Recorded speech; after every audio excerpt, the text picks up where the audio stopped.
दुई दिनिया नुआपड़ा जिला गस्तरे आसिछन्ति उपमुख्यमंत्री प्रभाती परिड़ा। आज हरघर तिरंगा कार्यक्रम रे जोग देइछन्ति से बोली आसंता काली मध्य जिलार विभिन्न कार्यक्रम थिबा सूचना मिलिछि।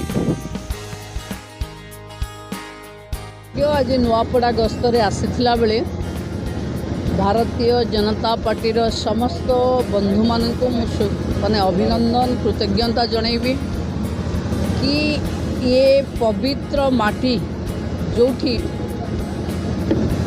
वीर सुरेंद्र साय को ये माटी शरण देइथिला सालिया स्मृति स्तंभरे आमे माल्यार्पण कलु एवं जो माने वीर अमर शहीद आपण देखुथिबे पछपटरे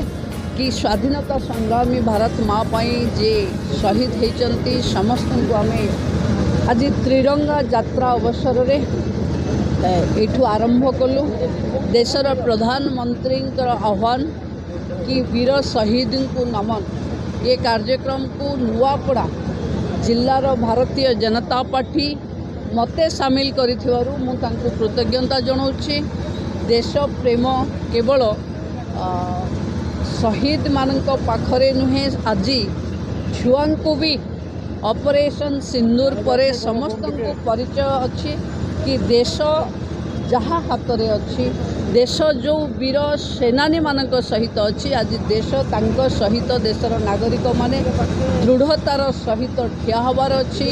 समर्थन करिवार अच्छी एवं देश मातृकार झंडा जेते ऊपर उड़िबो भारत माता सेते विजयी हबो।